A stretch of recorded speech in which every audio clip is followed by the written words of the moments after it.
उसने आर्यन को देखा। मुझे तो यकीन ही नहीं होता कि दादी हम लोगों को याद कर सकती हैं। डिनर के बाद राकेश बेड पर बैठा है और सविता अलमारी से कपड़े निकाल कर रख रही है।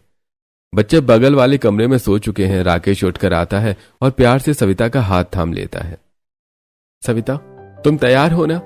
मुझे पता है पिछली बार कुछ बातें ठीक नहीं रही थी, पर माँ दिल की बुरी नहीं है, बस थोड़ी कड़क मिजाज की है। हाँ, मैं तैयार हूँ, तभी तो पैकिंग कर रही हूँ। सच में बताओ, मन में कुछ है तो कह दो। सविता एक पल के लिए रुकती है और फिर हाथ छुड़ाकर खिड़की के पास चली जाती है। राकेश, आज कुणाल और आर्यन फिर जिद कर रहे थे, कह रहे थे कि पहले नानी के घर चलते हैं। आर्यन तो बड़ा हो गया है, वो साफ कहता है कि दादी के यहाँ उसे मेहमान जैसा महसूस होता है। मेरा डर बस बच्चों को लेकर है, उनका मन छोटा हो जाता है। सविता के पास जाकर उसके कंधे पर हाथ रखता है। मैं समझता हूँ, पर देखो माँ बूढ़ी हो रही है, उन्हें लगता है कि हम शहर जाकर उन्हें भूल गए हैं। और सुमन दीदी भी तो आ रही हैं, बच्चे साथ खेलेंगे तो सब भूल जाएंगे। मैं वादा करता हूँ इस बार मैं तुम्हारे और तुम्हारे बच्चों के साथ खड़ा रहूंगा। मैं हूं ना, हमेशा। राकेश सविता को गले लगा लेता है। सविता उसकी छाती पर सिर रख देती है और मन ही मन कुछ कहती है। आप साथ तो हैं राकेश, पर मुझे डर है कि हमेशा की तरह वहां पहुंचते ही आप भूल जाएंगे कि आपकी पत्नी और बच्चे भी हैं। आप सिर्फ बेटे बन जाएंगे। अगली सुबह सभी लोग दादी के घर के लिए निकल जाते हैं। दूर से एक बड़ी कोठी दिखती है। सफेद चमचमाती दीवारें, बाहर माली घास काट रहा है, सब कुछ करीने से सजा हुआ। राकेश ने गाड़ी रोकते हुए कहा, लो बच्चों, आ गया दादी का घर। वाह, कितना बड़ा घर, वाह बड़ा घर। तभी कमला देवी बाहर आती हैं। उनके चेहरे पर वो खुशी नहीं है जो काफी दिनों के बाद आने वाले बेटा और पोता पोती के आने में होती है। आ गए, बड़ी देर कर दी। सामान बरामदे में ही रखना, अंदर फर्श अभी साफ हुआ है। कुणाल उतरते ही दादी की तरफ दौड़ता है। दादी गोदी गोदी। कुणाल को देखकर दादी एक कदम पीछे हट जाती हैं। अभी नहीं बेटा, कपड़े नए हैं और देखो तुम्हारे जूते कितने गंदे, पहले हाथ मुंह धोकर आओ। कुणाल समझ नहीं पाता गोद क्यों नहीं मिली। रिया चुपचाप डायरी निकालती है, एक लाइन लिखती है, घर बड़ा है पर दिल में जगह शायद कम है। सब अंदर जाते हैं। दादाजी बिस्तर पर लेटे हैं। बच्चों को देखते ही चेहरे पर मुस्कान आ जाती है। अरे आ गए मेरे बच्चे, आ जाओ, आओ आओ मेरे पास आओ, आ जाओ। कुणाल दौड़कर दादाजी के बिस्तर पर चढ़ जाता है और उनके गले लग जाता है। दादाजी ने भी उसे बड़े प्यार से गले लगाया। तभी रिया भी दादाजी के पास जाती है। दादाजी, आप ठीक तो है ना? आप ठीक हूँ बेटा, तुम लोग जो आ गए हो। अरे आप कैसे हैं दादाजी? आपकी तबीयत ठीक है? आपको पता है इस घर में सबसे अच्छा मुझे आप लगते हैं। जी बुआ, पढ़ाई अच्छी चल रही है। दादी वहाँ आती है। ज्यादा थकाओ मत इन्हें, तबीयत खराब है। चलो बच्चों, बाहर निकलो। बच्चे बिना कुछ कहे चुपचाप कमरे से बाहर हॉल में अपने मम्मी पापा के पास चले जाते हैं। तभी सुमन वहाँ उनसे मिलने आती है। अरे आ गए शहर के बाबू लोग। राकेश भैया, बड़ी देर कर दी, माँ जी तो सुबह से राह देख रही थी। राकेश मुस्कुराकर सुमन के सिर पर हाथ रखता है। सुमन रिया को पास बुलाती है। रिया बेटा, कितनी बड़ी हो गई, और ये आर्यन, ये तो बिल्कुल भैया की कार्बन कॉपी होता जा रहा है। क्यों आर्यन, पढ़ाई कैसी चल रही है या बस फोन में ही लगे रहते हो? जी बुआ, पढ़ाई अच्छी चल रही है, फोन का इस्तेमाल सिर्फ जरूरत पर ही करता हूँ। तभी कुणाल का ध्यान कोने में रखे एक नीले कांच के ऊंचे फूलदान पर जाता है। वो उसे छूने के लिए नन्हे हाथ बढ़ाता है। अरे नहीं कुणाल, छोड़ो उसे, माँ जी ने ये इटली से मंगवाया है, हजारों का है, टूट गया तो अनर्थ हो जाएगा। कुणाल डरकर झटके से हाथ पीछे खींचता है और रोने लगता है। सविता दौड़कर उसे अपनी गोदी में ले लेती है। कुछ नहीं हुआ बेटा, डरो मत, बुआ बस मना कर रही थी। ठीक उसी पल सुमन का बेटा टिंकू शोर मचाता हुआ अंदर आता है। वो दौड़कर सीधे उसी फूलदान के पास जाता है और उसे जोर से हिलाने लगता है। टिंकू का शोर सुनकर दादी भी बगल वाले कमरे से निकलकर बाहर आ जाती हैं। अरे मेरा राजा बेटा आ गया। टिंकू, उधर चोट लग जाएगी, इधर आ नानी की गोदी में। तुझे पता है तेरे लिए शहर से क्या मंगवाया है? दादी टिंकू को उठाकर चूमने लगती हैं। आर्यन ये सब देख रहा है। वो रिया की तरफ देखता है जो अपनी डायरी में कुछ लिखने ही वाली थी। लिख लो रिया, यहाँ कानून सबके लिए अलग अलग होता है। एक छुए तो महंगा है, दूसरा हिलाए तो राजा बेटा है। राकेश समझ चुका था कि उसकी पत्नी और बच्चों को ये बात बिल्कुल अच्छी नहीं लगी। माहौल को हल्का करने और सबका ध्यान भटकाने के लिए उसने बात बदलते हुए कहा, अरे मम्मी, मैं पापा को लेकर आता हूँ, आप प्लीज जल्दी से खाना लगवाइए ना, भूख लग रही है। दोपहर में सबने खाना खा लिया, पर छोटू ने कुछ भी नहीं खाया। अब शाम होते होते वो भूख से बेहाल है। सविता उसे गोद में लिए किचन में आती है। छोटू रोते हुए बस दूध मांग रहा है और सास सामने खड़ी सब देख रही है। माँ जी, छोटू दोपहर से भूखा है, क्या थोड़ा दूध मिल सकता है? दादी बिना कुछ बोले एक गिलास उठाती हैं और उसमें मलाईदार दूध डालती हैं। सविता जैसे ही हाथ बढ़ाती है तभी सुमन का बेटा टिंकू शोर मचाता हुआ आता है। नानी नानी मुझे भी दूध चाहिए अभी। दादी एक पल के लिए रुकती हैं, फिर वो सविता को अनदेखा करके गिलास टिंकू की तरफ मोड़ देती हैं। ले मेरे लाल, तू पी ले, तू थक गया होगा खेल खेल के, आ यहाँ बैठ के आराम से पी। छोटा कुणाल अपनी माँ की गोदी से टिंकू के मजे से दूध पीते हुए देखता रहता है।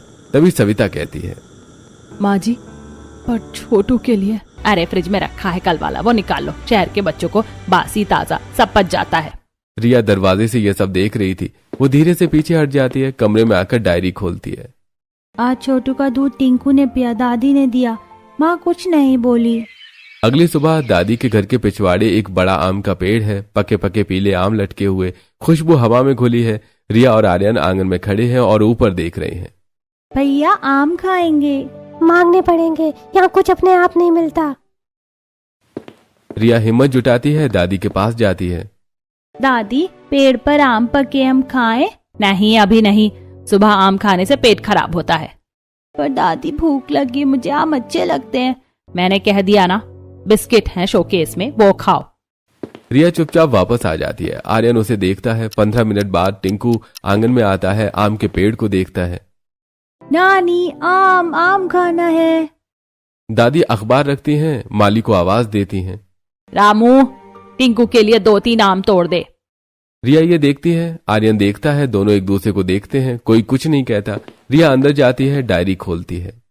दादी के घर आम पेड़ पर पके हैं, पर हमारे लिए नहीं है, टिंकू के लिए हैं। दादाजी ने देखा कि दादी ने बच्चों को आम नहीं खाने दिए, इसीलिए उन्होंने अगले दिन दादाजी से पड़ोसी से कहकर बाजार से कुछ आम मंगवाए थे। चुपचाप बिना दादी को बताए एक थैला आता है, चॉकलेट, आम, छोटे खिलौने। दादा बच्चों को इशारे से बुलाते हैं। अरे लो, ये तुम्हारे लिए। छोटू चॉकलेट देखकर उछलता है। चॉकलेट। तभी दादी आ जाती हैं। ये क्या है, किसने लाया? अरे मैंने मंगवाया था बच्चों के लिए। बच्चों को मीठा ज्यादा नहीं खाना चाहिए, दांत खराब होते हैं, और ये आम कल खाएंगे, अभी रखो। थैला अलमारी में रख देती हैं। दादा चुपचाप बिस्तर पर लेट जाते हैं। रिया ये सब देख रही थी। कमरे में जाकर डायरी खोलती है। दादाजी हमारे लिए आम और चॉकलेट लेकर आते थे, लेकिन दादी ने हमें खाने ही नहीं दिया। दादी ऐसा क्यों करती हैं? अगले दिन दोपहर में रिया और आर्यन खिड़की के पास खड़े बाहर देख रहे हैं। बच्चे खेत जा रहे हैं। मम्मी देखो, वो लोग खेत जा रहे हैं। भैया कह रहे थे वहाँ खेत में छिपने की बहुत जगह है, हम थोड़ी देर बाहर जा सकते हैं। सविता सोफे पर बैठकर सुमन के साथ कुछ काम कर रही थी। मुस्कुराकर राकेश की तरफ देखा। राकेश भी वहीं बैठा था। राकेश, बच्चे कब से बाहर झाँक रहे हैं, क्या हम सब थोड़ी देर खेत की सैर कराएं? हाँ माँ, बचपन में हम भी तो सारा दिन वहीं रहते थे। चलो बच्चों। राकेश और बच्चे जैसे ही उठते हैं, दादी अपनी ऐनक ठीक करते हुए कमरे में आती हैं। कहाँ जा रहे हो इस दोपहर में राकेश? तुम भी बच्चों जैसे हो गए हो। बाहर लू चल रही है, और देखो इन बच्चों के कपड़े अभी ताजे धुले हैं, मिट्टी में जाएंगे तो गंदे हो जाएंगे। अरे माँ, मिट्टी ही तो है, और शाम होने वाली है। नहीं, यहाँ घर में सब कुछ है, एसी है, बड़ा टीवी है, ये महंगे खिलौने हैं, और क्या चाहिए इन्हें? बाहर सांप बिच्छू का डर रहता है, चुपचाप अंदर बैठो। राकेश कुछ बोलना चाहता है, पर अपनी माँ के कड़े तेवर देखकर वापस सोफे पर बैठ जाता है। सुमन मुस्कुराती है और अपने बेटे टिंकू को मोबाइल थमा देती है। हाँ भैया, माँ सही कह रही, मेरे टिंकू को तो घर के अंदर ही मजा आता है, क्यों टिंकू? रिया अपनी माँ का हाथ कस के थाम लेती है और मनी मन सोचती है। आर्यन भैया ने सही कहा था, दादी के घर में हर चीज के लिए ना ही होती है। क्यों आए हैं यहाँ सिर्फ घर में रहने? रात में खाने के बाद दादी बरामदे में अकेली कुर्सी पर बैठी हैं। रिया धीरे धीरे आती है, पास की छोटी कुर्सी पर बैठ जाती है।